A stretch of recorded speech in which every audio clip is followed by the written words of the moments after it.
영하 5도 맨체스터. 김밥 한 줄 때문에 30명이 얼어붙은 거리에 줄을 섰습니다. BBC가 충격에 빠졌습니다. 브렉시트가 낳은 기적이라 보도했죠. 38세 실직 노동자가 한국인 룸메이트의 도시락 한 줄을 보고 시작한 가게. 단 6개월 만에 런던 최대 프랜차이즈가 찾아왔습니다. 지금 영국 북부 10개 도시에서 김밥 열풍이 불고 있습니다. 도대체 무슨 일이 있었을까요? 지금 공개됩니다. 시작 전에 구독과 좋아요 버튼을 눌러주시면 영상 제작에 큰 힘이 됩니다. 지금 이 이야기를 어디에서 듣고 계신지도 댓글로 알려주세요. 그럼 바로 시작할게요. 안녕하세요. 저는 톰 해리슨입니다. 38살, 영국 맨체스터에서 태어나고 자랐어요. 한국과의 인연은 2009년으로 거슬러 올라갑니다. 당시 저는 맨체스터 로버 자동차 공장에서 일했는데 우리 공장에 한국 현대자동차 엔지니어들이 기술 연수차 6개월간 머물렀어요. 그때 한국 동료들이 점심시간마다 먹던 김밥이라는 음식이 신기했습니다. 까만 김으로 밥을 말았는데 보기보다 맛있더라고요. 하지만 그때는 그냥 이국적인 음식이라고만 생각했죠. 2016년 6월 23일 목요일. 제 인생에서 가장 기억하고 싶지 않은 날입니다. 새벽 5시 알람이 울렸어요. 평소처럼 일어나 씻고 아래층으로 내려갔죠. 부엌에서 아내 제니가 토스트를 굽고 있었습니다. 8살 딸 에밀리는 아직 자고 있었고요. 아침 식탁에서 제니가 물었어요. 오늘 투표하러 갈 거야? 저는 고개를 끄덕였습니다. 퇴근 후에 들를 거라고 했죠. 브렉시트 국민투표 날이었거든요. 솔직히 말하면 저는 크게 관심이 없었어요. 잔류든 탈퇴든 제 삶이 크게 달라질 거라고 생각하지 않았습니다. 저는 15년째 같은 공장에서 일했고 앞으로도 그럴 거라고 믿었거든요. 오전 7시 공장에 도착했습니다. 맨체스터 로버 자동차 공장. 1968년에 세워진 이곳에서 저는 2001년부터 일했어요. 23살 때부터죠. 조립 라인 4번 섹션이 제 자리였습니다. 동료들과 인사를 나눴어요. 마크, 스티브, 데이빗. 모두 10년 이상 함께 일한 친구들이었죠. 우리는 아침마다 같은 농담을 하고 같은 자리에서 일했습니다. 그날도 평범한 하루였어요. 컨베이어 벨트가 돌아가고 자동차 부품들이 지나갔죠. 제 손은 자동으로 움직였습니다. 15년간 같은 동작을 반복했으니까요. 점심시간에 구내식당에서 TV를 봤어요. 뉴스에서 브렉시트 투표 중간 집계를 보도하고 있었습니다. 탈퇴 쪽이 조금 앞서고 있었죠. 동료들이 웅성거렸어요. 설마 정말 탈퇴가 될까? 저는 별 생각 없이 피쉬앤칩스를 먹었습니다. 오후 작업이 시작됐어요. 벨트가 돌아가고 저는 볼트를 조였습니다. 하나, 둘, 셋, 넷. 15초마다 한 대씩 차가 지나갔죠.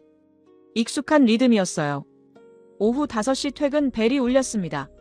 저는 작업복을 벗고 사물함에 넣었어요. 마크가 말했죠. 톰, 오늘 투표하러 가. 저는 그렇다고 대답했습니다. 집 근처 초등학교 강당이 투표소였어요.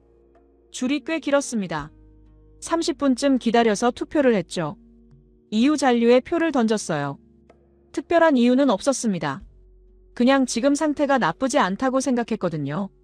집에 돌아오니 제니가 저녁을 준비하고 있었어요. 에밀리는 거실에서 숙제를 하고 있었고요. 저는 소파에 앉아 TV를 켰습니다. 개표 방송이 시작되고 있었죠. 밤 10시쯤 됐을 때 분위기가 이상해졌어요. 탈퇴표가 계속 앞서고 있었거든요. 제니가 걱정스러운 얼굴로 물었습니다. 정말 탈퇴가 될까? 저는 모르겠다고 했어요. 아마 막판에 뒤집힐 거라고 생각했죠. 하지만 뒤집히지 않았습니다. 새벽 4시쯤 최종 결과가 나왔어요. 탈퇴 51.9%, 잔류 48.1%. 영국이 EU를 떠나기로 결정한 거였습니다. 저는 멍하니 TV를 봤어요. 아직 실감이 안 났습니다. 제니는 이미 잠들어 있었고요. 저는 소파에서 그대로 잠이 들었죠. 다음 날 출근했을 때 공장 분위기가 이상했어요. 다들 조용했습니다. 점심시간에 마크가 말했어요. 톰, 이거 심상치 않아. 파운드 가치가 30년 만에 최저래. 저는 고개를 끄덕였지만 별로 걱정하지 않았습니다. 우리 공장이 문을 닫을 리 없다고 생각했거든요. 하지만 3개월 후 그 생각이 틀렸다는 걸 알았습니다. 2016년 9월 15일 목요일 오전 9시. 공장 전체 직원 소집 명령이 떨어졌어요. 200명의 노동자들이 중앙홀에 모였습니다. 본사에서 온 임원 2명이 단상에 섰죠. 첫 번째 임원이 입을 열었어요. 여러분께 어려운 소식을 전해야 합니다. 브렉시트로 인해 유럽 수출이 어려워졌고 영국 내 생산 비용도 상승했습니다. 본사는 고심 끝에 맨체스터 공장 폐쇄를 결정했습니다. 순간 홀이 술렁거렸어요. 누군가 소리쳤죠. 언제요? 임원이 대답했습니다. 6개월 후입니다. 2017년 3월 31일을 마지막으로 이 공장은 문을 닫습니다. 저는 귀가 멍했어요. 옆에 서 있던 마크의 얼굴이 하얗게 질렸습니다. 뒤에서 누군가 욕을 했고 몇 명은 울기 시작했죠. 임원은 계속 말했어요. 모든 직원에게 3개월치 급여를 보상금으로 드립니다. 재취업 지원 프로그램도 제공할 것입니다. 하지만 그의 목소리는 점점 작아졌어요. 회의가 끝나고 작업장으로 돌아왔습니다. 아무도 일을 하지 않았어요. 다들 멍하니 서 있었죠. 저는 제 작업대 앞에 섰습니다. 15년간 매일 서 있던 자리였어요. 점심시간에 구내식당은 무거운 침묵으로 가득했습니다. 평소 같으면 시끄럽게 떠들었을 텐데 그날은 포크가 접시에 부딪히는 소리만 들렸어요. 데이빗이 한숨을 쉬며 말했습니다. 20년을 여기서 일했는데 이제 어쩌지? 그는 55살이었어요. 재취업이 쉽지 않을 나이였죠. 퇴근 후 집에 돌아왔을 때 제니가 에밀리에게 저녁을 먹이고 있었어요. 저는 거실 소파에 주저앉았습니다. 제니가 물었죠. 무슨 일 있어? 저는 한참을 말하지 못했어요. 결국 입을 열었습니다. 공장이 문을 닫아. 6개월 후에 제니의 표정이 굳었어요. 그녀는 천천히 제 옆에 앉았습니다. 우리 집은 주택담보대출이 20년 남아 있었어요. 매달 갚아야 할 돈이 1200파운드였죠. 제니는 파트타임으로 슈퍼마켓에서 일했지만 한 달에 600파운드밖에 못 벌었습니다. 그날 밤 잠이 오지 않았어요. 천장을 보며 생각했습니다. 38살에 다시 시작해야 한다니. 대학도 안 나온 공장 노동자가 어디서 일자리를 구하지? 다음 날부터 이력서를 쓰기 시작했어요. 하지만 써놓고 보니 너무 초라했습니다. 학력 고등학교 졸업. 경력 맨체스터 로버 자동차 공장 조립 라인 15년. 자격증 지게차 운전면허. 그게 전부였어요. 6개월이 빠르게 지나갔습니다. 2017년 3월 31일 금요일. 공장의 마지막 날이었어요. 마지막 차가 조립 라인을 빠져나갔습니다. 오후 3시였죠. 200명의 노동자가 박수를 쳤어요. 하지만 그 박수 소리는 슬펐습니다. 경영진이 작별 인사를 했어요. 49년간 맨체스터에 기여해준 여러분께 감사드립니다. 하지만 아무도 그 말을 듣지 않았죠. 저는 사물함을 비웠습니다. 15년간 쌓인 물건들이 별로 없더라고요. 작업복, 장갑, 안전화. 박스 하나면 충분했어요. 동료들과 마지막 악수를 나눴습니다. 마크, 스티브, 데이빗. 우리는 서로 연락하겠다고 약속했지만 그게 지켜질지 확신할 수 없었어요. 공장 정문을 나서는데 뒤를 돌아봤습니다. 49년간 맨체스터의 상징이었던 건물이었죠. 이제 저 안에서 차는 더 이상 만들어지지 않을 겁니다. 집으로 걸어가는 길에 비가 내렸어요. 3월의 차가운 빗 속에서 저는 생각했습니다. 이제 뭘 하지? 38살에 다시 시작한다는 게 두려웠어요. 그날 밤 제니가 말했습니다. 괜찮아질 거야. 뭐라도 찾을 수 있을 거야. 하지만 그녀의 목소리도 떨리고 있었어요. 저는 몰랐습니다. 6개월 후 제 인생이 완전히 바뀔 거라는 것을. 그리고 그 변화가 15년 전 한국 동료들이 먹던 그 김밥에서 시작될 거라는 것을요. 6개월이 지났습니다. 2017년 9월이었어요. 저는 여전히 일자리를 구하지 못했습니다. 이력서를 42곳에 넣었지만 면접 기회는 단 3번뿐이었어요. 그마저도 결과는 불합격이었죠. 실업수당으로 한 달에 1200파운드를 받았습니다. 주택담보대출 갚기에도 빠듯한 금액이었어요. 제니의 파트타임 월급 600파운드를 합쳐도 생활비가 부족했죠. 어느 날 저녁 제니가 조심스럽게 말했습니다. 여보, 룸메이트를 구하는 건 어때? 우리 집에는 방이 3개 있었어요. 손님방을 빌려주면 월 400파운드는 벌 수 있을 거라고 했죠. 저는 망설였습니다. 낯선 사람과 집을 공유한다는 게 불편했거든요. 하지만 선택의 여지가 없었어요. 다음 날 온라인에 광고를 올렸습니다. 일주일 후 연락이 왔어요. 안녕하세요. 저는 박민수라고 합니다. 맨체스터 대학교 경영학 석사과정 학생이에요. 2017년 9월 23일 토요일 오후 2시 초인종이 울렸습니다. 문을 열자 20대 후반으로 보이는 동양인 남자가 서 있었어요. 키가 크고 안경을 쓴 사람이었죠. 저는 박민수라고 합니다. 한국에서 왔어요. 그가 약간 어눌한 영어로 인사했습니다. 저는 악수를 청했어요. 톰 해리슨입니다. 일주일 후 민수가 큰 캐리어 2개를 들고 이사 왔습니다. 처음 며칠은 어색했어요. 아침에 부엌에서 마주치면 서로 어색하게 웃었죠. 2주쯤 지났을 때 변화가 생겼습니다. 어느 날 저녁 제가 거실에서 TV를 보고 있는데 민수가 부엌에서 뭔가를 만들고 있었어요. 호기심이 생겨서 가봤죠. 부엌 카운터에 김이 펼쳐져 있었습니다. 까만 김 위에 하얀 밥이 깔려 있었어요. 민수는 그 위에 노란색, 주황색, 초록색 재료들을 올려놓고 있었죠. 뭘 만드시는 거예요? 제가 물었습니다. 민수가 웃으며 대답했어요. 김밥이요. 한국 음식이에요. 내일 대학 도서관에서 먹을 도시락이죠. 순간 15년 전 기억이 떠올랐습니다. 공장에 왔던 한국 엔지니어들이 먹던 그 음식. 저는 더 가까이 다가가서 봤어요. 민수는 능숙하게 김을 말았습니다. 양손으로 김을 잡고 앞으로 말아나가는 모습이 마치 예술 같았어요. 완성된 김밥을 칼로 썰자 동그란 단면이 나타났죠. 예쁘네요. 제가 감탄했습니다. 민수가 자랑스러운 표정으로 말했어요. 한 조각 드셔볼래요? 저는 망설였습니다. 처음 보는 음식이었거든요. 하지만 민수가 접시에 담아주길래 받았죠. 젓가락으로 한 조각을 집어 입에 넣었어요. 와! 저도 모르게 감탄사가 나왔습니다. 밥의 고소함, 김의 짭짤함, 그리고 안에 든 재료들의 맛이 입안에서 조화를 이뤘어요. 단무지의 아삭함, 시금치의 부드러움, 당근의 은은한 단맛. 정말 맛있는데요? 제가 말했습니다. 민수가 환하게 웃었어요. 그렇죠?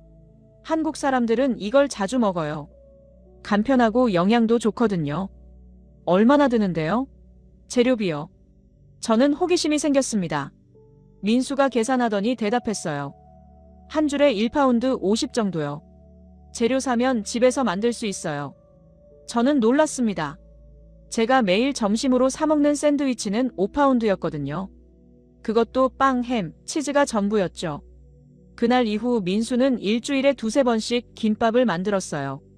그리고 항상 저한테도 한두 조각씩 나눠줬죠. 저는 먹을 때마다 감탄했습니다.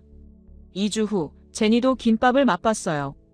민수가 주말에 만든 걸 우리 가족 3명 분량까지 준 거였죠. 제니가 한 입 먹더니 눈을 크게 떴습니다. 톰, 이거 진짜 맛있는데? 샌드위치보다 훨씬 나아. 제니가 말했어요. 에밀리도 좋아했습니다. 평소에 채소를 잘 안 먹는 아이였는데 김밥 속 시금치와 당근은 거부감 없이 먹더라고요. 어느 토요일 오후였습니다. 민수가 부엌에서 김밥을 만들고 있었어요. 저는 용기를 내서 물었죠. 민수, 나도 저거 만드는 법 좀 가르쳐 줄 수 있어? 민수가 환하게 웃었습니다. 물론이죠. 같이 해봐요. 그는 재료들을 하나씩 보여줬어요. 김밥, 단무지, 시금치, 당근, 계란, 햄. 모두 런던 한인마트에서 산 거라고 했죠. 김을 펼치고 밥을 올리는 거예요. 너무 많이 올리면 말기 힘들어요. 민수가 시범을 보였습니다. 제 차례가 됐습니다. 김 위에 밥을 올렸는데 한쪽으로 쏠렸어요. 민수가 웃으며 도와줬죠. 재료를 올리고 말기 시작했는데 힘 조절이 어려웠습니다. 너무 세게 말았더니 재료가 옆으로 삐져나왔죠. 괜찮아요. 처음이니까요. 민수가 격려했습니다. 다시 해봐요. 두 번째 시도는 조금 나았어요. 김밥 모양이 삐뚤빼뚤했지만 그래도 완성은 했죠. 한 조각을 먹어봤습니다. 제가 만든 거라 그런지 더 맛있게 느껴졌어요. 그날 이후 저는 민수에게 김밥 만들기를 배웠습니다. 일주일에 한두 번씩 함께 만들었어요. 손이 점점 익숙해졌죠. 한 달쯤 지났을 때 문득 생각이 들었습니다. 샌드위치는 하루 5파운드, 일주일이면 35파운드. 하지만 김밥은 일주일에 10파운드 25파운드를 아낄 수 있는 거였어요. 더 중요한 건 영양이었습니다. 샌드위치는 빵, 햄, 치즈가 전부였어요. 하지만 김밥에는 밥, 계란, 햄, 그리고 3가지 채소가 들어갔죠. 훨씬 균형 잡힌 식사였습니다. 어느 날 저녁 민수와 거실에서 맥주를 마시고 있었어요. 제가 물었습니다. 민수, 한국에서는 김밥이 인기가 많아? 민수가 고개를 끄덕였어요. 엄청 많죠. 분식집이라고 김밥, 떡볶이, 라면 파는 가게가 동네마다 있어요. 학생들, 직장인들 다 먹어요. 여기 영국에는 없나요? 제가 물었습니다. 민수가 고개를 저었어요. 런던에 몇 군데 있긴 한데 많진 않아요. 맨체스터엔 거의 없고요. 그 순간 머릿속에 번개가 친 것 같았습니다. 맨체스터에 김밥집이 없다고? 그럼 만들면 어떨까? 하지만 저는 곧 고개를 저었어요. 말도 안 돼. 나는 요리사도 아니고 음식 장사 경험도 없잖아. 2주 후 민수가 말했습니다. 톰, 이번 주말에 런던 가는데 같이 갈래요? 한인마트 구경도 하고. 저는 망설이지 않고 대답했어요. 좋아요. 2017년 11월 4일 토요일 아침, 민수와 저는 맨체스터에서 런던행 기차를 탔습니다. 2시간 30분이 걸렸어요. 런던 유몰든에 내렸을 때 저는 깜짝 놀랐습니다. 거리 간판이 한글로 가득했어요. 한인마트, 한식당, 카페. 마치 한국에 온 것 같았죠. 큰 한인마트에 들어갔습니다. 김치 냄새가 확 풍겼어요. 진열대마다 한국 식품들이 가득했죠. 김밥 재료 코너를 봤습니다.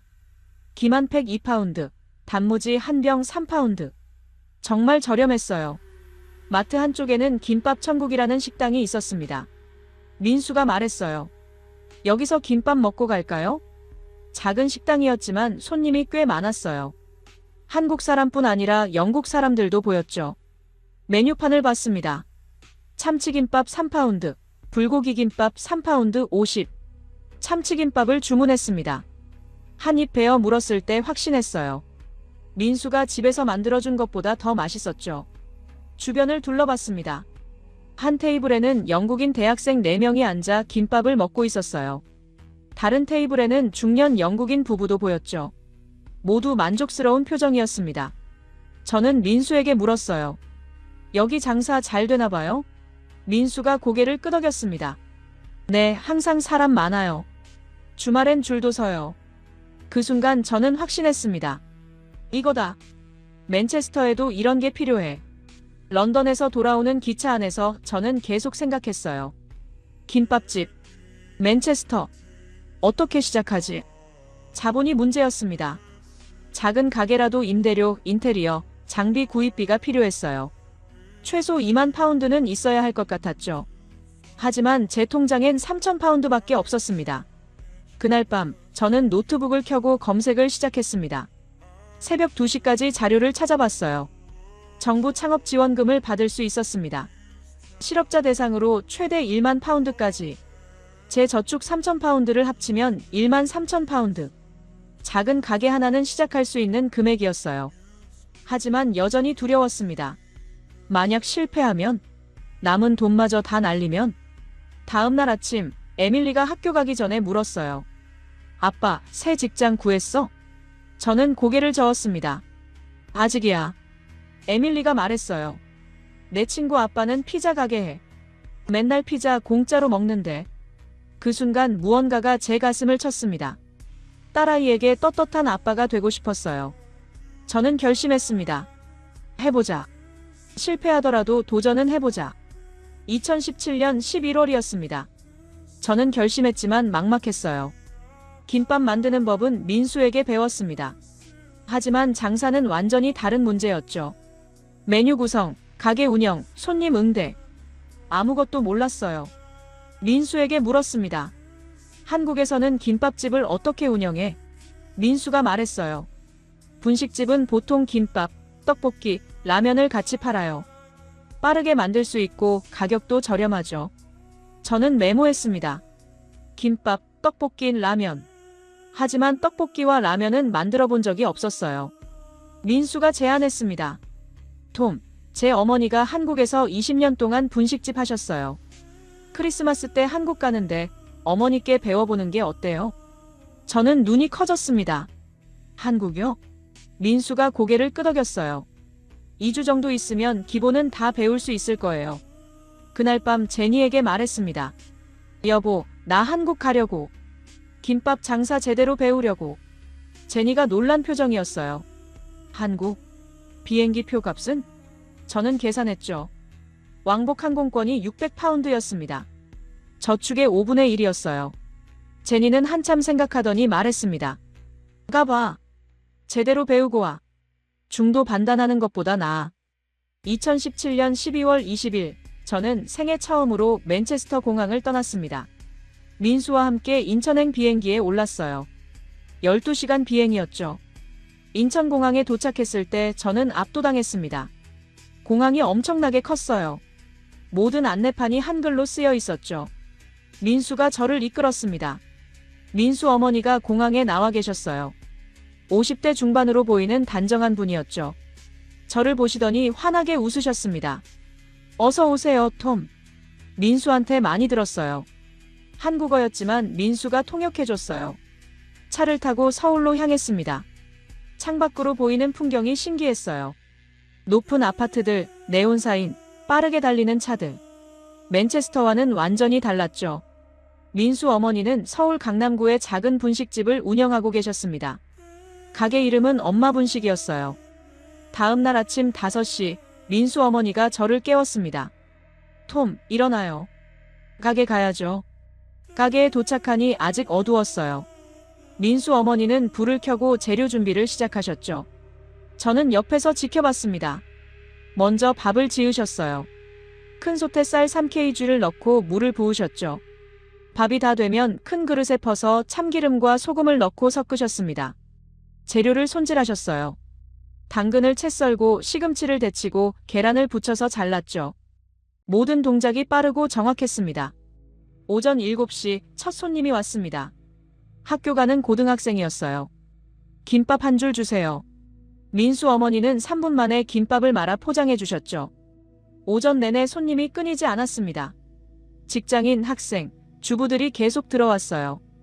김밥, 떡볶이, 라면을 주문했죠. 점심시간엔 더 바빴습니다. 작은 가게가 손님으로 가득 찼어요. 민수 어머니는 쉴 틈 없이 김밥을 말고 떡볶이를 볶고 라면을 끓이셨죠. 저는 옆에서 모든 걸 메모했습니다. 재료 양, 조리 시간, 가격, 손님 응대 방법. 오후 3시쯤 됐을 때 민수 어머니가 말씀하셨어요. 이제 당신이 해봐요. 제 손이 떨렸습니다. 손님 앞에서 김밥을 만들어 본 적이 없었거든요. 첫 번째 손님이 왔습니다. 참치김밥 한 줄이요. 저는 김을 펼쳤습니다. 밥을 올리고 참치와 채소를 넣고 말았어요. 손이 떨려서 모양이 삐뚤었지만 그래도 완성했죠. 민수 어머니가 옆에서 고개를 끄덕이셨습니다. 일주일이 지났습니다. 저는 매일 새벽 5시에 일어나 가게에 갔어요. 김밥 마는 속도가 빨라졌습니다. 떡볶이와 라면 만드는 법도 배웠죠. 떡볶이는 생각보다 간단했어요. 고추장 양념을 물에 풀고 떡과 어묵을 넣고 끓이면 됐죠. 하지만 불 조절이 중요했습니다. 너무 세면 떡이 퍼지고 너무 약하면 간이 안 배었어요. 라면은 더 쉬웠습니다.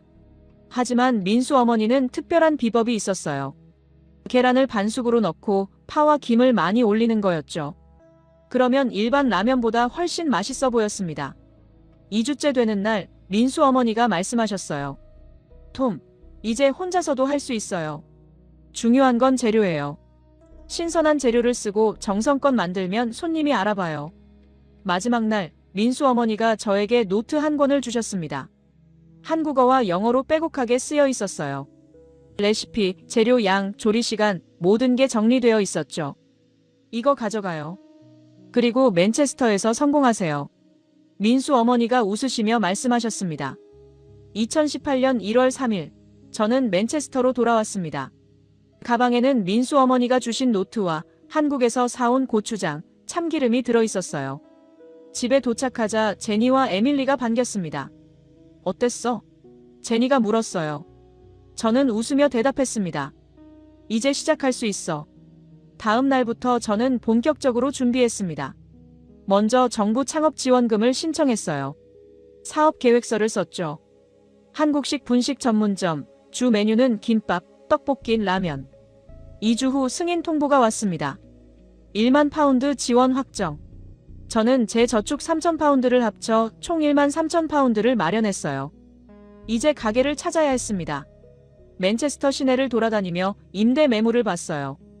대부분 너무 비쌌죠. 2월 중순 한인마트 옆 작은 가게를 발견했습니다. 월 임대료 800파운드. 15평 정도 되는 작은 공간이었어요. 위치는 완벽했습니다. 대학교 근처였고 버스 정류장도 가까웠죠. 건물주를 만났습니다. 60대 중국인 남자였어요. 뭘 할 건가? 그가 물었습니다. 한국 음식이요. 김밥이랑 떡볶이요. 제가 대답했습니다. 건물주가 고개를 갸웃했어요. 김밥? 그게 뭔가? 저는 설명했습니다. 한국식 롤이에요. 샌드위치 같은 건데 밥으로 만들어요. 건물주는 회의적인 표정이었지만 계약서에 사인했죠. 3월 1일 가게 열쇠를 받았습니다. 텅 빈 공간이었어요. 벽은 낡았고 바닥도 지저분했죠. 민수가 도와줬습니다. 우리는 일주일 동안 가게를 청소하고 페인트 칠했어요. 중고 테이블과 의자를 샀죠. 주방 장비도 구입했습니다. 간판을 주문했습니다. 탐스김밥. 노란 바탕에 파란 글씨로 썼어요. 밑에는 한글로 톰스 김밥이라고 작게 넣었죠. 3월 말 모든 준비가 끝났습니다.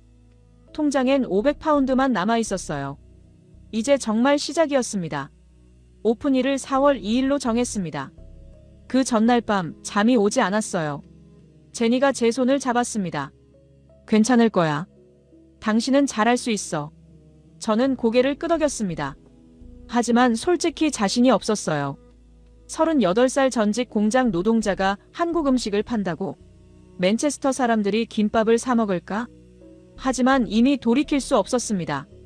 남은 돈은 500파운드 뿐이었고 가게 임대료는 다음 주에 내야 했어요. 4월 2일 월요일 아침 6시 저는 가게 문을 열었습니다. 새로운 인생이 시작되는 순간이었죠. 2018년 4월 2일 월요일 오전 10시 탐스김밥의 첫날이었습니다. 저는 새벽 5시에 일어나 가게로 갔어요. 밥을 짓고 재료를 손질했죠. 당근을 채 썰고 시금치를 데치고 계란을 부쳤습니다.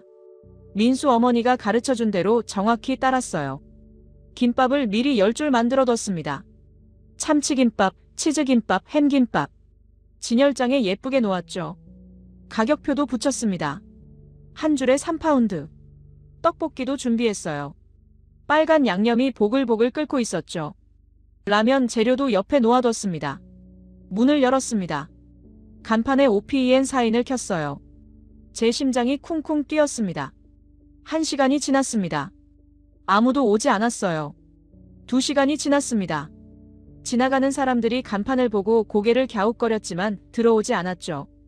오전 11시쯤 첫 손님이 왔습니다. 60대쯤 되어 보이는 백인 할머니였어요. 문을 열고 들어오시더니 진열장을 봤습니다. 이게 뭐예요? 할머니가 물었습니다. 김밥이요. 한국 음식이에요. 제가 설명했어요. 할머니가 코를 찡긋했습니다. 한국? 여기는 영국이에요. 영국 음식을 팔아야죠. 피쉬앤칩스가 진짜 영국 음식이지. 그러고는 돌아서서 나가버렸어요. 저는 아무 말도 못했습니다. 점심시간이 됐습니다. 12시부터 1시까지가 가장 바쁠 거라고 생각했어요. 하지만 손님은 단 2명뿐이었습니다. 한 명은 호기심에 들어왔다가 가격을 보고 나갔어요. 3파운드요? 샌드위치는 2파운드인데. 실제로는 샌드위치가 5파운드였지만 저는 반박하지 못했죠. 다른 한 명은 젊은 남자였습니다. 김밥 한 줄을 샀어요. 첫 번째 판매였죠. 3파운드를 받을 때 손이 떨렸습니다. 남자는 한 입 먹어보더니 표정이 애매했어요. 이상한 맛이네요. 그러고는 절반만 먹고 나갔습니다. 오후 3시 가게를 닫았습니다. 하루 매출은 3파운드. 단 한 줄이었어요. 진열장에 남은 김밥 9줄은 전부 버려야 했습니다. 신선식품이라 다음날 팔 수 없었거든요. 재료비만 13파운드 50가 날아갔죠. 집으로 돌아가는 길이 무거웠습니다. 제니가 물었어요. 첫날 어땠어? 저는 웃으려고 했지만 웃음이 나오지 않았습니다. 손님 2명 왔어. 한 줄 팔았어. 제니의 표정이 어두워졌어요. 하지만 아무 말 하지 않았죠. 둘째 날도 마찬가지였습니다. 손님 3명, 매출 6파운드. 김밥 2줄을 팔았어요. 셋째 날, 넷째 날, 다섯째 날. 상황은 나아지지 않았습니다. 평균 하루 매출이 10파운드 정도였죠. 재료비도 안 나왔어요. 일주일이 지났습니다. 총 매출 50파운드. 재료비, 전기세, 가스비를 빼면 손해였어요. 더 힘든 건 사람들의 반응이었습니다. 동네 사람들이 가게 앞을 지나가며 수군거렸어요. 영국인이 한국 음식을 판다고? 웃긴 해. 저거 얼마나 갈까? 한 달도 못 버틸걸.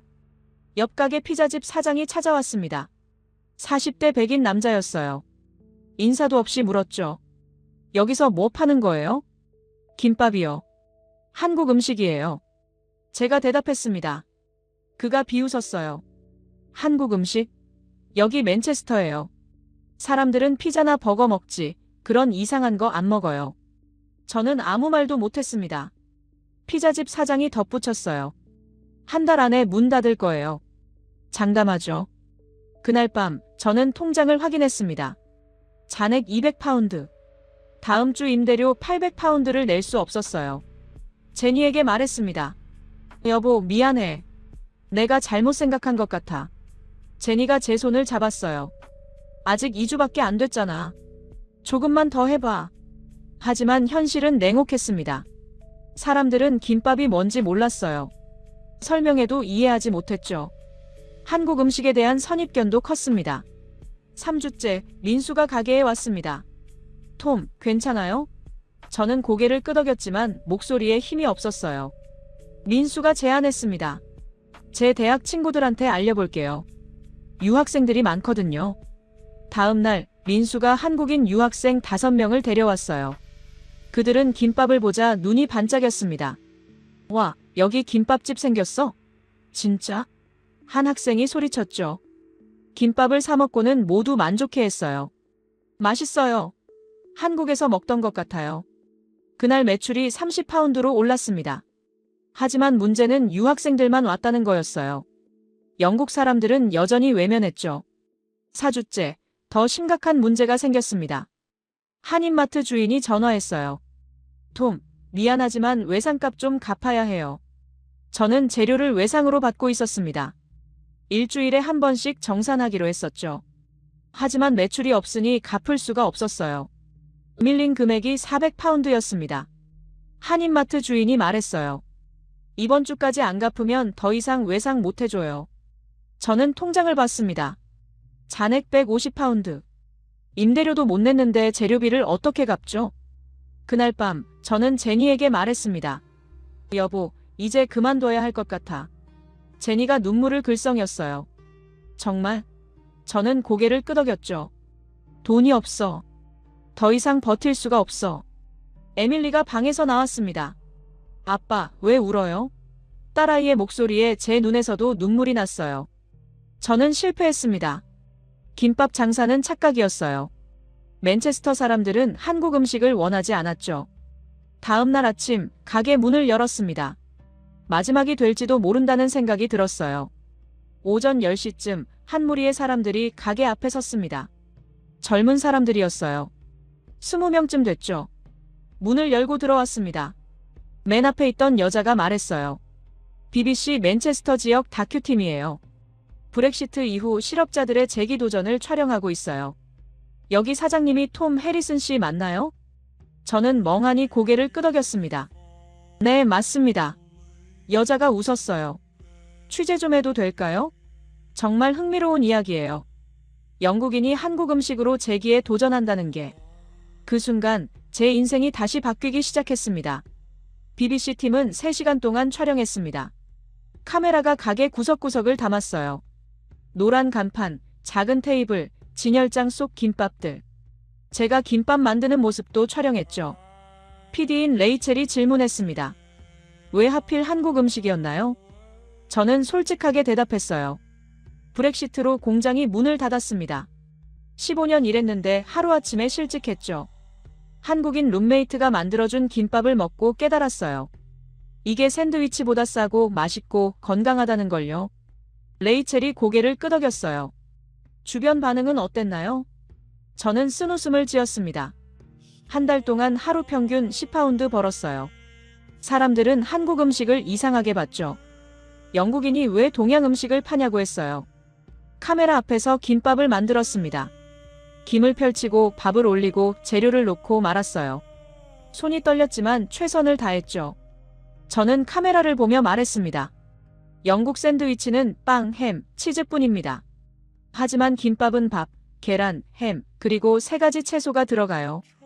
탄수화물, 단백질, 비타민이 균형 있게 들어있죠. 가격은 3파운드. 샌드위치보다 2파운드 싸요. 레이첼이 김밥을 한 조각 먹어봤습니다. 그녀의 눈이 커졌어요. 이거 정말 맛있는데요? 왜 사람들이 안 사 먹는지 모르겠어요. 촬영이 끝나고 레이첼이 말했습니다. 좋은 이야기예요. 다음 주 금요일 저녁 7시에 방송될 거예요. BBC 팀이 떠나고 저는 멍하니 앉아 있었습니다. 방송이 나오면 뭐가 달라질까? 기대보다는 걱정이 앞섰어요. 일주일 후 5월 11일 금요일이었습니다. 저는 집에서 제니, 에밀리와 함께 TV 앞에 앉았어요. 오후 7시 BBC 뉴스가 시작됐습니다. 30분쯤 지났을 때 화면에 제 얼굴이 나왔습니다. 심장이 쿵쾅거렸어요. 내레이터 목소리가 흘러나왔습니다. 브렉시트 이후 200만 명이 일자리를 잃었습니다. 38세 톰 해리슨도 그중 하나였죠. 하지만 그는 포기하지 않았습니다. 한국 음식, 김밥으로 새로운 도전을 시작했어요. 화면에 제가 김밥 만드는 모습이 나왔습니다. 그리고 인터뷰 장면이 이어졌죠. 영국 샌드위치는 빵, 햄, 치즈뿐입니다. 하지만 김밥은 제 목소리가 TV에서 흘러나왔어요. 2분짜리 짧은 리포트였습니다. 하지만 강렬했어요. 마지막 장면은 텅 빈 가게였죠. 내레이터가 말했습니다. 톰의 도전은 쉽지 않습니다. 하지만 그는 포기하지 않을 거라고 합니다. 방송이 끝나고 저는 한숨을 쉬었어요. 이제 뭐가 달라질까? 토요일 아침 제 핸드폰이 울렸습니다. 민수였어요. 톰, 봤어요? 페이스북에서 난리 났어요. 저는 노트북을 켰습니다. 페이스북에 BBC 영상이 공유되고 있었어요. 조회수가 5만을 넘어섰죠. 댓글이 수백 개 달렸습니다. 이 남자 대단하다. 응원한다. 김밥 진짜 맛있는데. 왜 영국에 안 알려졌지? 맨체스터 가면 꼭 가봐야겠다. 저는 믿을 수 없었습니다. 토요일 오전 10시 가게 문을 열었어요. 평소처럼 준비했죠. 10시 30분쯤 젊은 커플이 들어왔습니다. BBC에서 봤어요. 여기 김밥 맛집 맞죠? 저는 깜짝 놀랐어요. 네, 맞아요. 뭐 드릴까요? 참치김밥이요. 그리고 치즈김밥도요. 커플은 2주를 주문했습니다. 11시쯤 또 다른 손님이 왔어요. 대학생으로 보이는 남자 셋이었죠. 인스타에서 봤어요.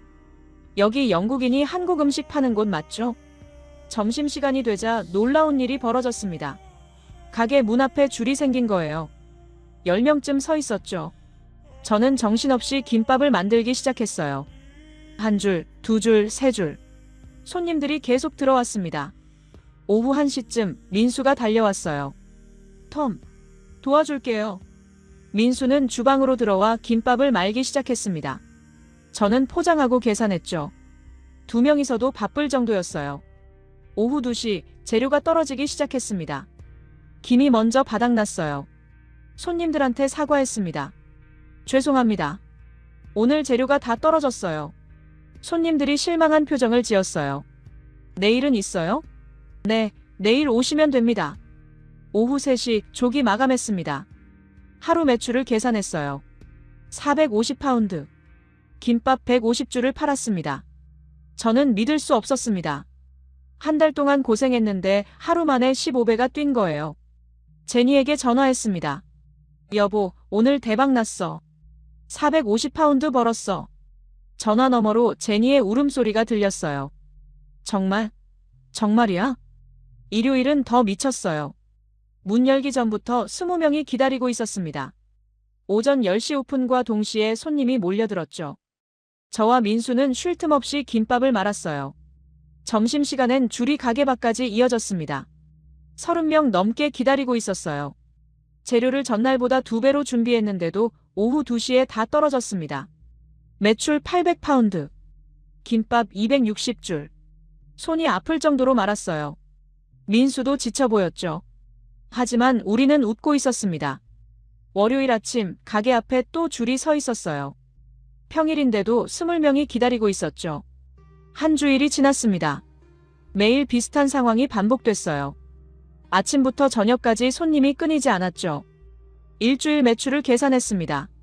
3,200파운드.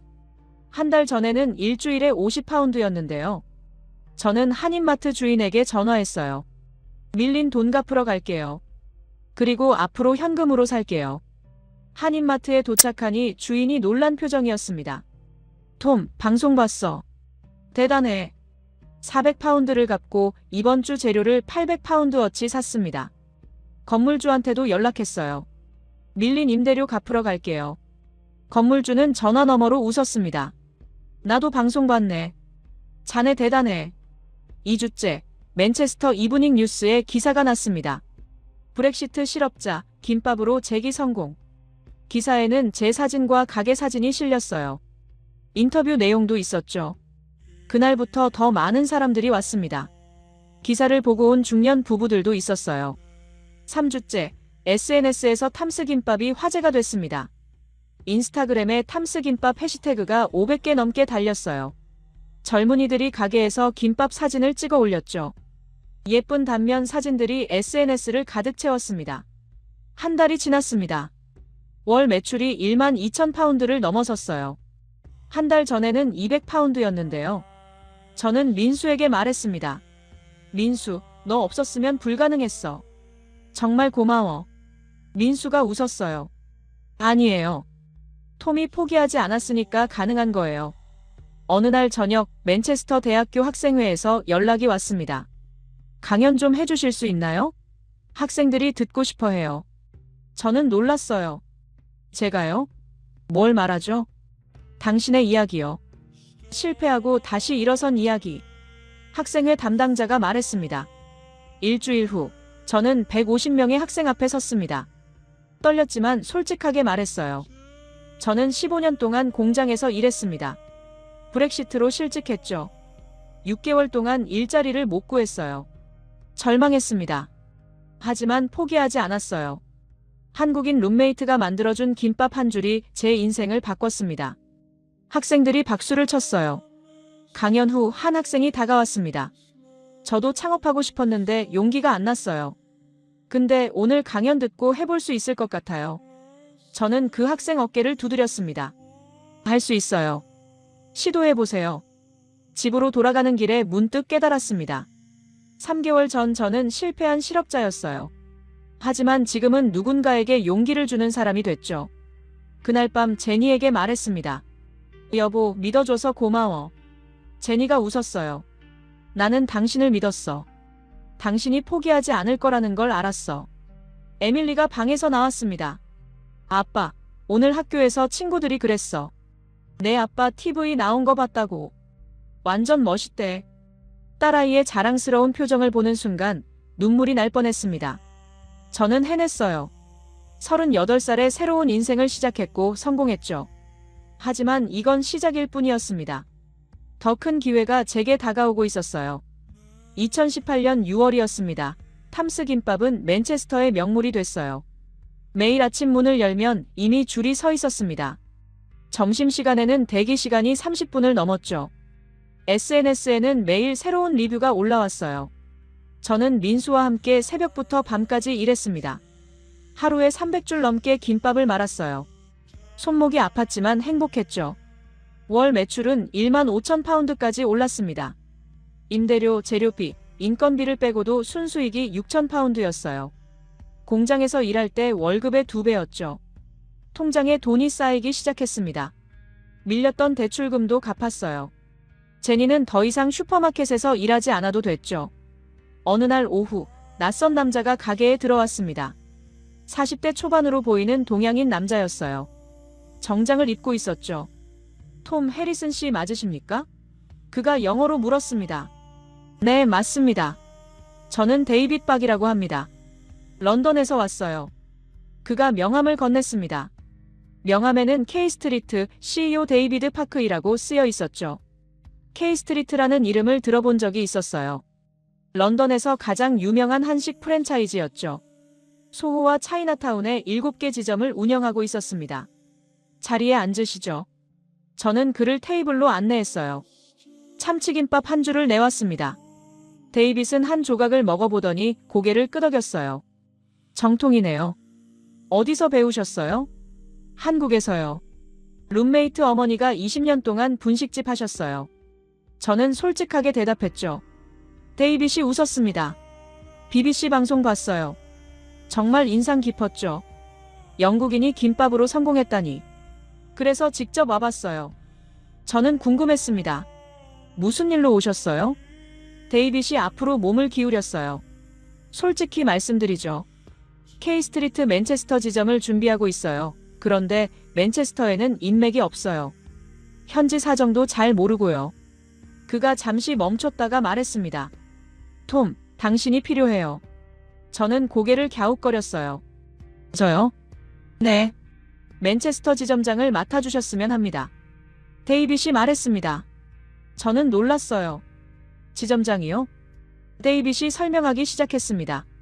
제가 제안하는 건 이래요. 톰의 가게를 K스트리트가 인수합니다. 당신은 맨체스터 지점장이 되고 북부 지역 총괄 매니저를 맡아요.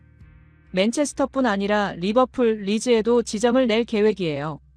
연봉은 어떻게 되죠? 제가 물었습니다. 기본 연봉 45,000파운드. 거기에 매출의 10%를 보너스로 드려요. 그리고 지점 확장 시 추가 인센티브도 있습니다. 저는 계산기를 두드렸어요. 지금 제 가게 순수익이 월 6,000파운드, 연 72,000파운드였습니다. 연봉 45,000파운드의 보너스를 더하면 비슷할 것 같았어요. 하지만 제 가게를 포기해야 한다는 게 마음에 걸렸습니다. 고민되네요. 제가 솔직하게 말했어요. 데이빗이 고개를 끄덕였습니다. 물론이죠. 천천히 생각해보세요. 하지만 한 가지만 말씀드릴게요. 지금 톰의 가게는 성공했어요. 하지만 얼마나 갈까요? 제가 멈칫했습니다. 무슨 뜻이죠? 데이빗이 설명했어요. 저도 20년 동안 이 일 해왔어요. 음식 트렌드는 빠르게 바뀌죠. 지금은 김밥이 신선하고 특별해 보이지만 6개월 후에는, 1년 후에는 그의 말이 가슴에 꽂혔습니다. 실제로 저도 그런 걱정을 했었거든요. K스트리트는 다릅니다. 우리는 브랜드예요.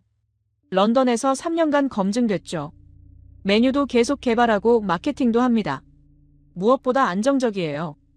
데이빗이 다시 명함을 내밀었어요. 일주일 드릴게요. 생각해보고 연락주세요.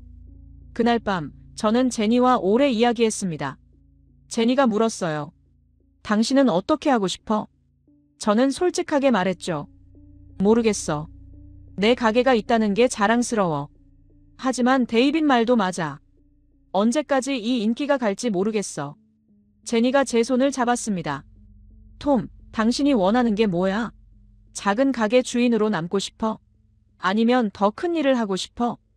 저는 대답하지 못했어요. 사실 몰랐거든요. 다음 날 민수에게 이야기했습니다. 민수가 말했어요. 톰, 기회인 것 같아요. K스트리트는 런던에서 정말 유명해요. 제대로 된 시스템이 있죠. 하지만 내 가게는 어떻게 해? 제가 물었습니다. 민수가 잠시 생각하더니 말했어요. 제가 해볼게요. 내가? 저는 놀랐습니다. 네. 톰한테 배운 거 많아요. 그리고 저도 사업해보고 싶었어요. 석사 끝나면 취업할 생각이었는데 이것도 좋은 기회일 것 같아요. 저는 고민에 빠졌습니다. 3일 동안 잠을 제대로 못 잤어요.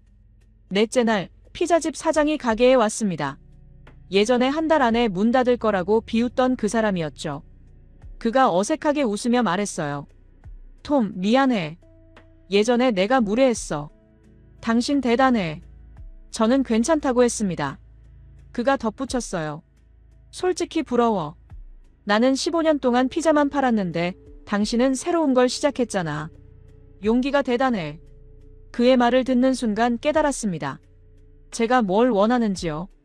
저는 새로운 도전을 좋아하는 사람이었어요. 공장에서 15년 일한 것도 안정감 때문이었죠.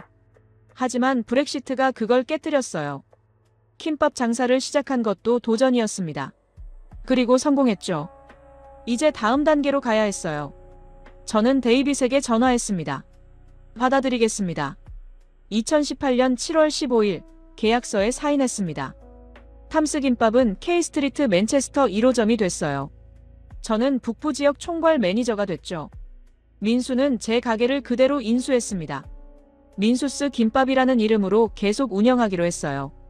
8월 1일 K스트리트 맨체스터 1호점이 오픈했습니다. 제 원래 가게보다 2배 큰 공간이었어요. 테이블도 12개로 늘었죠. 메뉴도 확장됐습니다. 김밥 6종류, 떡볶이 3종류, 치킨, 라면까지 K스트리트의 전체 메뉴가 들어왔어요. 오픈 첫날 200명 넘게 왔습니다. 런던 본사에서 데이빗도 왔어요. 그가 제 어깨를 두드렸죠. 톰, 잘할 거야. 3개월 후 2호점을 준비했습니다. 리버풀이었어요. 저는 리버풀에 가서 직원 교육을 했죠. 김밥 만드는 법, 손님 응대법, 모든 걸 가르쳤어요. 2019년 1월 리버풀 지점이 오픈했습니다. 첫날부터 성황이었어요. 6개월 후 3호점도 열었습니다. 리즈였죠. 2020년 3월 코로나가 터졌습니다. 모든 식당이 문을 닫았어요. 하지만 K스트리트는 배달로 전환했죠. 오히려 매출이 늘었습니다. 2021년 4호점과 5호점을 열었습니다. 맨체스터에 2곳 더 생긴 거예요. 2022년 6호점과 7호점, 셰필드와 뉴캐슬이었습니다. 저는 영국 북부 7개 도시에서 K스트리트를 관리했어요. 직원만 80명이 넘었죠. 연봉도 올랐습니다. 기본급 6만 파운드의 보너스까지. 공장에서 일할 때는 상상도 못한 금액이었어요. 어느 날 가디언에서 인터뷰 요청이 왔습니다. 브렉시트 이후 성공한 사업가 특집이었죠. 기자가 물었어요. 성공의 비결이 뭡니까? 저는 잠시 생각하다가 대답했습니다. 포기하지 않은 거요. 그리고 한국 음식을 믿은 거죠. 기사 제목은 이랬습니다. 브렉시트가 낳은 뜻밖의 승자, 김밥으로 제국을 건설한 영국인. 그날 저녁 집에 돌아와 제니에게 말했습니다. 여보, 믿어줘? 5년 전에는 실업자였는데. 제니가 웃었어요. 당신이 해낸 거야. 자랑스러워. 에밀리는 이제 13살이 됐습니다.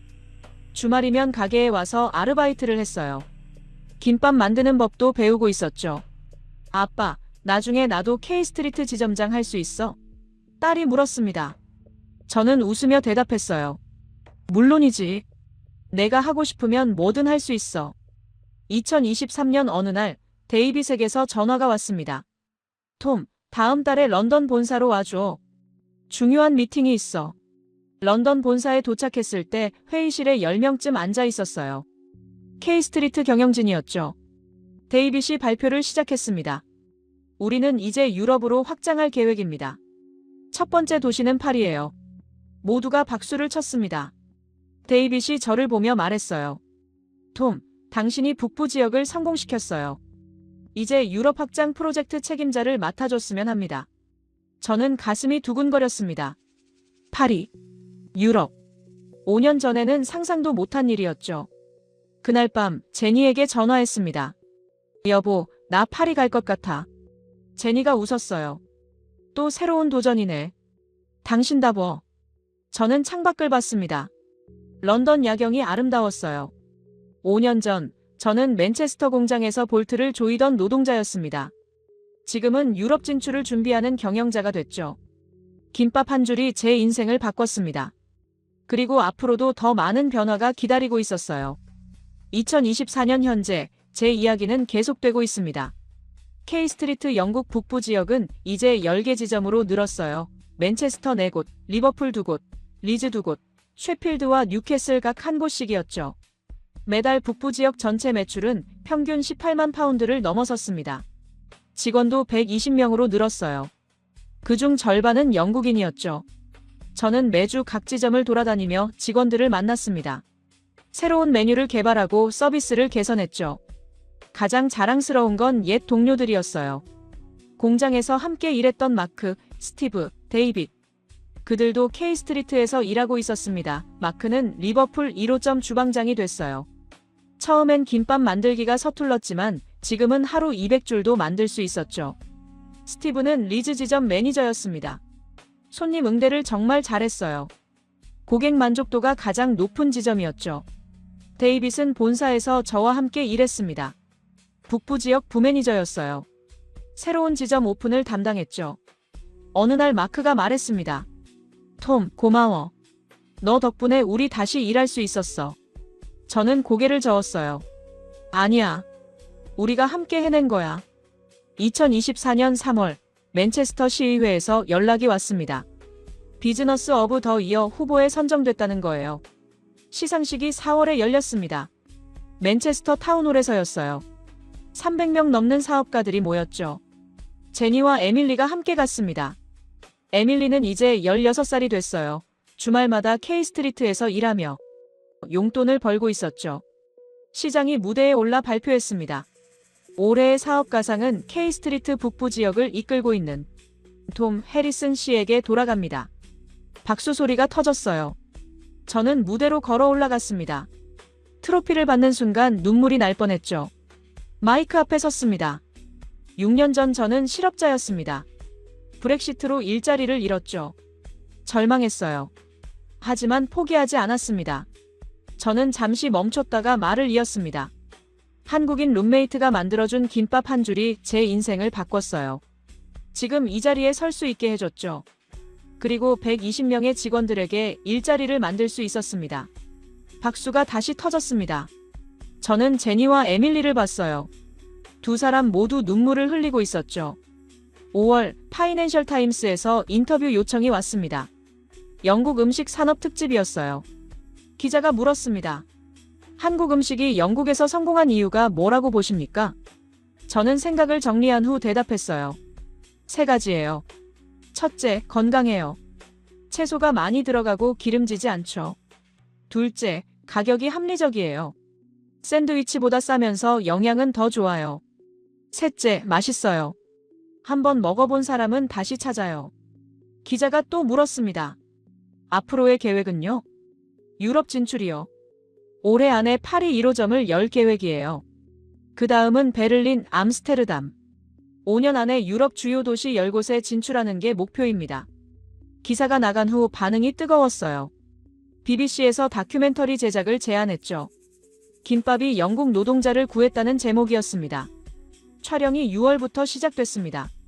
제 일상을 따라다니며 찍었어요.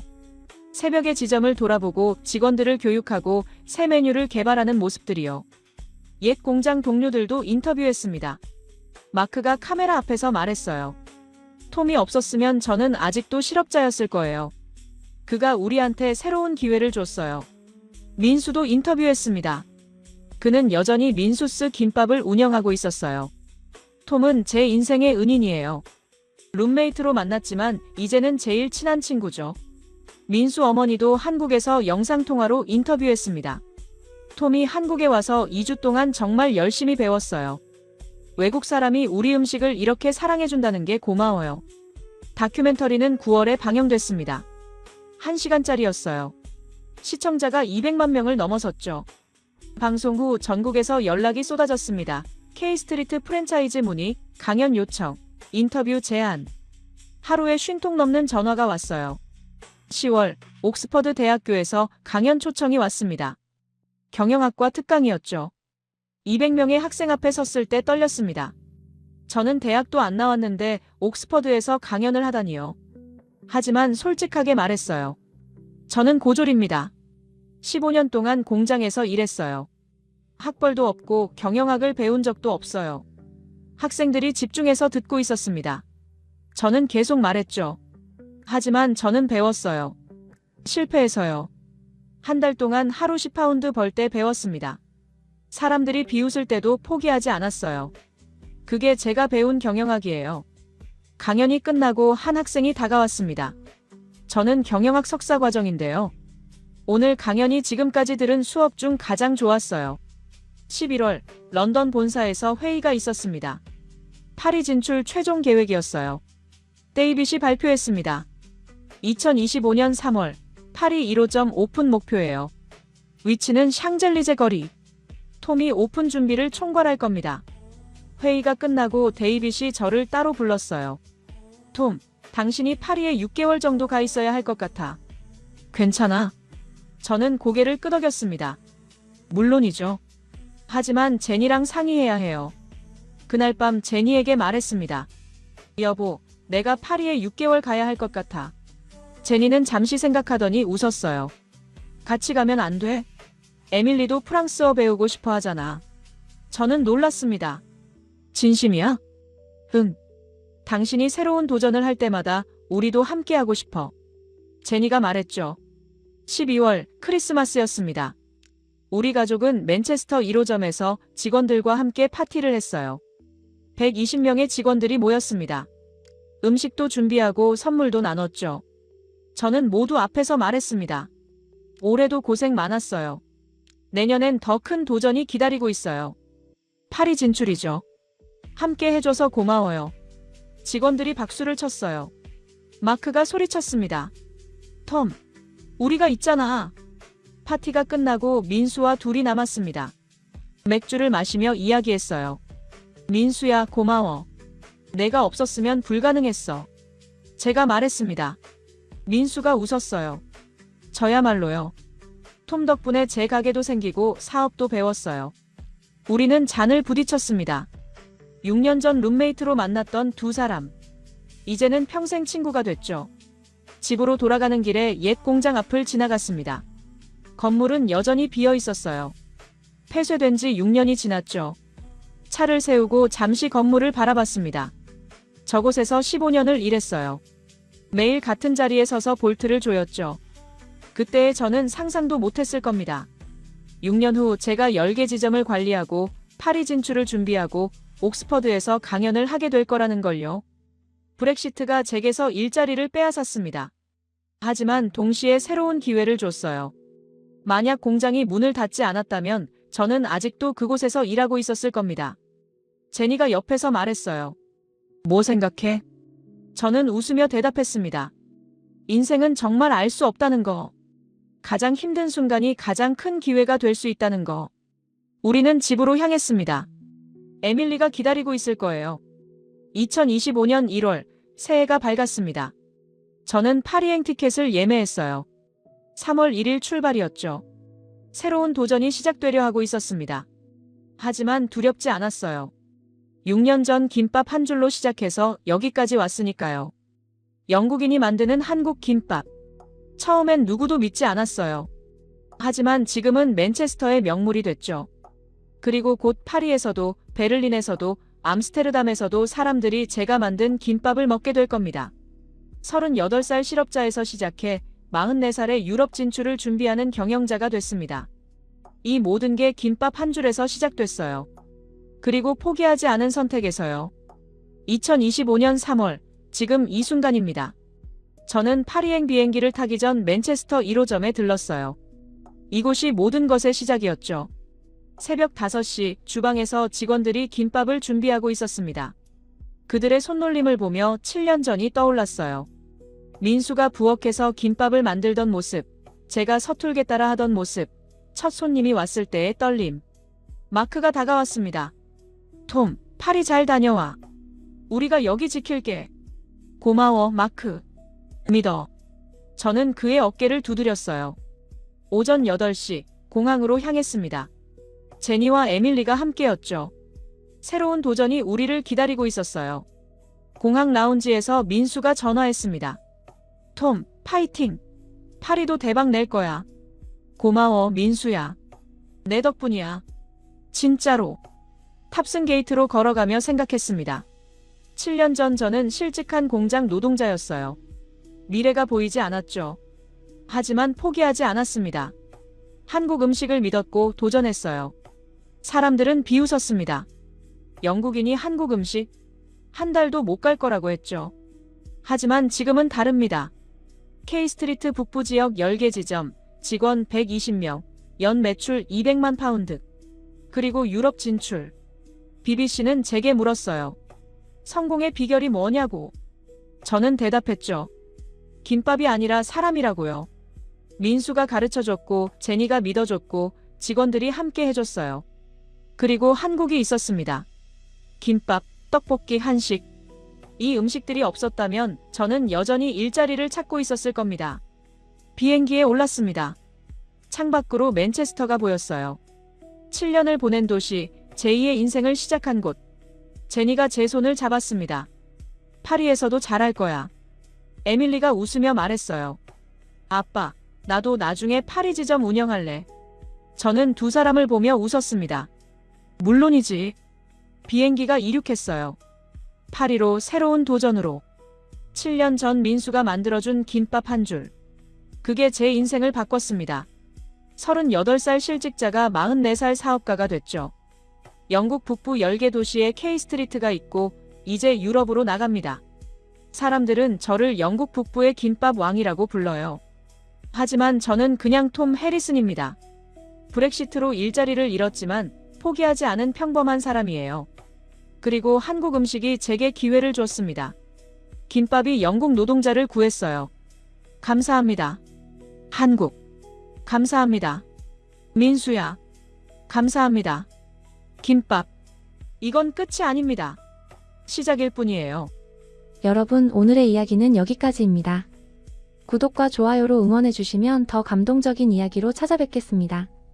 오늘도 여러분 모두 따뜻하고 건강한 하루 보내시길 바랍니다. 긴 영상 끝까지 시청해주셔서 감사합니다.